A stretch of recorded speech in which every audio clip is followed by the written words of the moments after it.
Hello guys, this is another kunda है. This is another kunda है. म चाहिँ यहाँ अर्को कुण्डमा आइपुगेँ. यहाँ चाहिँ कुण्डै कुण्ड रहेछ. एकदम रमाइलो छ.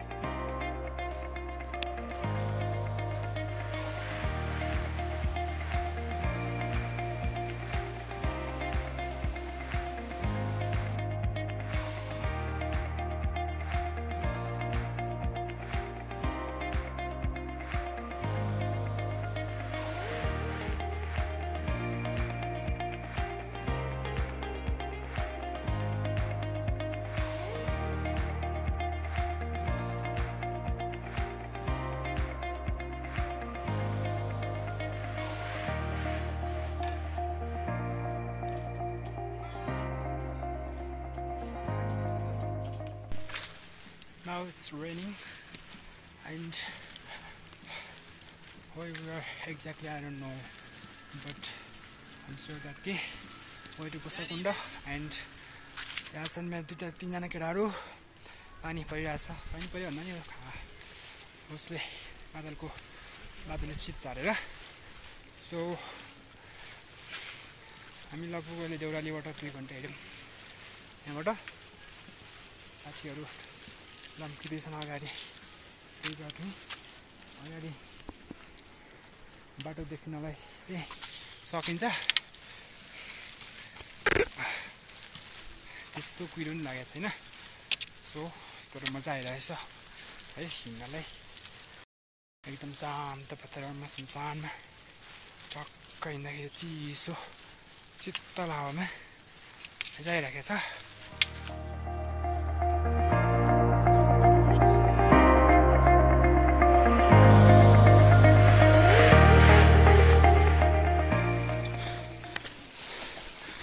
शीत झरेर पुरा रेनकोट नगरी भएको छैन है.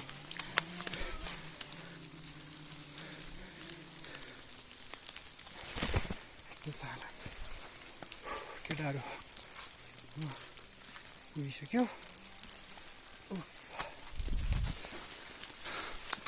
तर थाक्यो है. अब हामी लगभग खाना खान थप्यो आइपुग्दा लगाइरहेछ. यस्तो छ बाटो हेर गाइस. यस्तो बाटो. म चाहिँ चप्पल लाएर हिँडिरहेको छु. जुत्ता बेच्छु भनेर केटाहरू आएको छ. यस्तो छ जङ्गल. यस्तो छ यहाँ केही देख्दैन. सिर्फ अगाडिको बाटो कालो.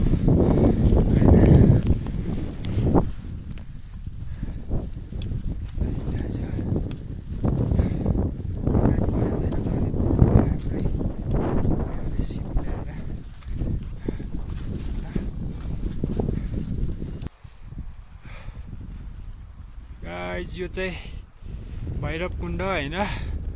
गोसाइकुण्डबाट अलिकति तल आउनुभन्दा अगाडि यो चाहिँ भैरव कुण्ड आइपुग्यो. लगभग हामी गोसाइकुण्ड आइपुग्यौँ. लास्टै थाक्यो. तर थाके पनि यो यस्तो दृश्यले चाहिँ मेरो थकानै हरायो साँच्चै नै. I'm so refreshed guys. यस्तो थकाइ लागेछ तर पनि थकाइ निद्रा. यो दृश्य हेरेपछि आहा पुरै गाइस. त्यहाँ एकजना साथी मेरो हिँड्दैछ. 2जना साथी अगाडि होटल बुक गर्न गइसक्यो. सो हामी चाहिँ बिस्तारै गाह्रो भएर तै पनि हामी एकदम वाउ दिस इज अमेजिङ क्या.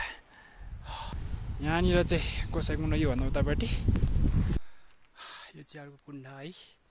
मेरो साथीहरू उताको बाटो गइसक्यो. म चाहिँ बिचमा छु. यहाँनिर अर्को कुण्ड छ. त्यो भन्दा नि उता अर्को कुण्ड छ. अझै अर्को कुण्ड छ. कुण्डै कुण्डमा काटेर आइसक्यो है. म यो बाटो जानुपर्छ यहाँबाट अब त्यहाँबाट सिधै अलिकति ओह्रालो होला मलाई जहाँसम्म लाग्छ ओह्रालो पनि छ भन्ने सुनेको थिएँ तर त्यो चाहिँ लास्टै चिसो छ अरे एकचोटि म गएर हेर्नेछु सधैँ आई यतातिरको फोकस हुनु पर्यो गाइज इट्स अमेजिङ एन्ड अहिले चाहिँ हुसुकुरो लागेर अलिकति केही देखेको छैन अरू त सब मस्त छ मस्त है यस्तो बाटो हिँड्नु परेको छ गाइज कस्तो बाटो भने यस्तो टक्क लाएर चुई लाएर